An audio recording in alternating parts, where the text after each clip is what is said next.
The digital landscape shifted significantly following the landmark settlements of $68 million against Google and $95 million against Apple. These cases provided the definitive proof for long-held suspicions. Voice assistants in kitchens and bedrooms were false triggering, recording intimate domestic moments and children's voices for review by human contractors. Yet, in the wake of these revelations, the public response was not a unified outcry for accountability, but a peculiar form of collective psychological deflection. One online commenter typified this societal defense mechanism. Faced with evidence of domestic corporate overreach, he pivoted immediately to a geopolitical rival, fixating on China, a nation unmentioned in the original reports. He argued that while Google may have failed, the company at least operates within the sumo ring of a Western legal system, whereas China refuses to even enter the ring.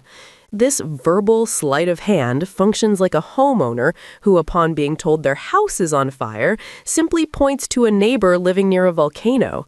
To admit that the Western legal sumo ring has become a mere theater stage where corporations pay a standard fee to continue their misconduct is to confront a reality too uncomfortable to bear.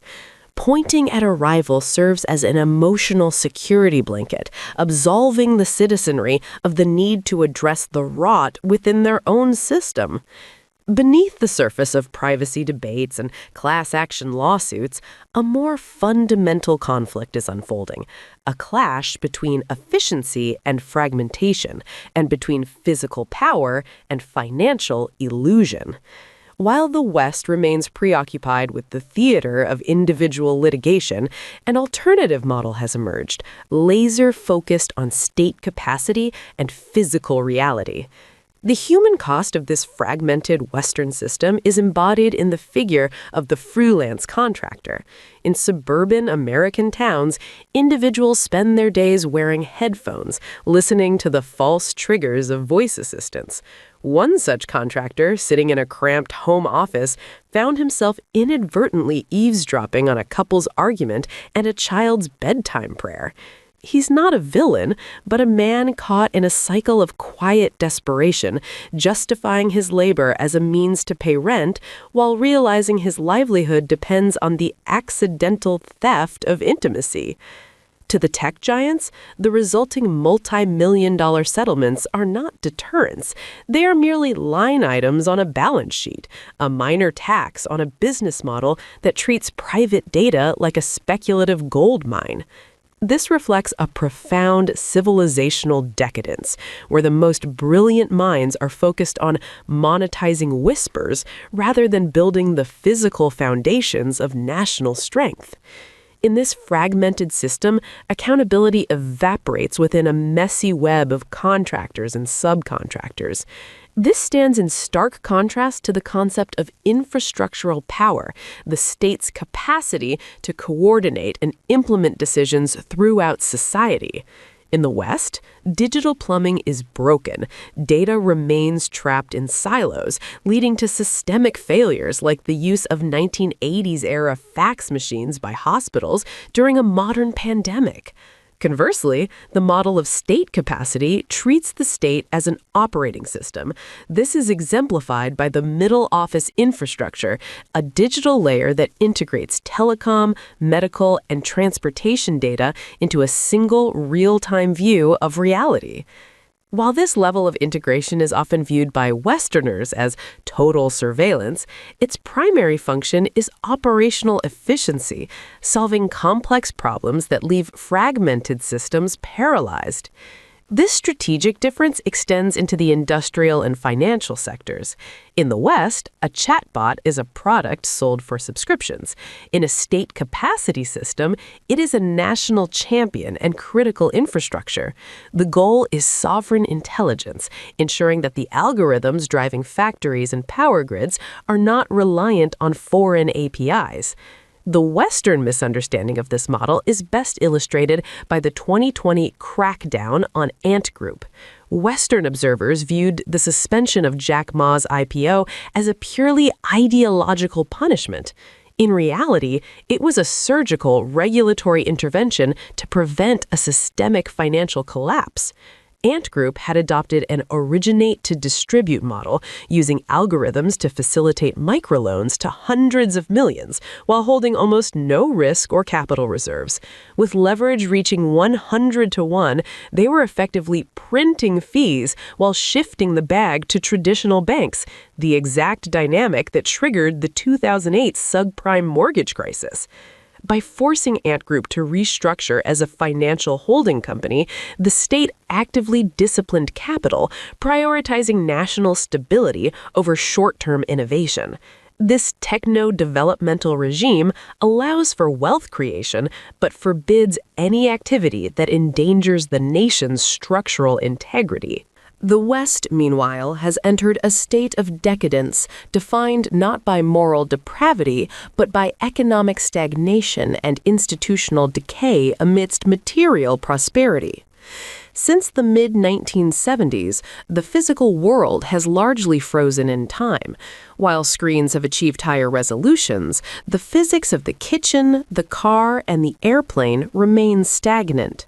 The information technology revolution has masked a hollowed-out industrial core. The West has become a brain in a jar, excelling at upstream genius, designing chips and vaccines, but suffering from downstream incapacity, the inability to manufacture these innovations at scale without foreign assistance. Power is now being measured by a peacetime metric in an era of increasing conflict. While the West prioritizes GDP, a measure of transactions that include $1,000 hourly legal fees and $50,000 PowerPoint decks, rivals focus on the productive sector, wheat, steel, and mineral processing. In terms of purchasing power parity, the industrial reality has already shifted. One cannot build a warship with a brand strategy, nor sustain a population on service sector transactions if supply chains break. This divergence is also philosophical. The Western legal framework is atomistic, placing the impossible burden of notice and consent on the individual.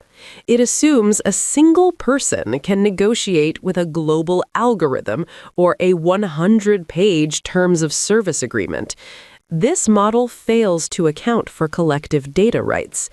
In contrast, the emerging Beijing effect treats data sovereignty as a national security issue, exporting infrastructure that allows states to control their own digital borders, rather than merely exporting apps that extract data back to Silicon Valley. Even in AI regulation, the strategies differ. The West's broad net of liability often chills adoption. A factory owner may eschew automation for fear of a single bankrupting lawsuit. The alternative strategy centralizes risk.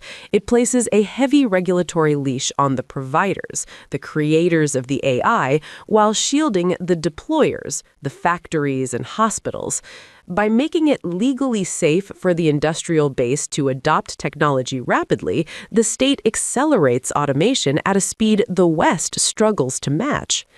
The Western focus on legal theater provides a simulation of justice through discovery, depositions, and nominal settlement checks, yet the underlying dynamic of data extraction remains unabated.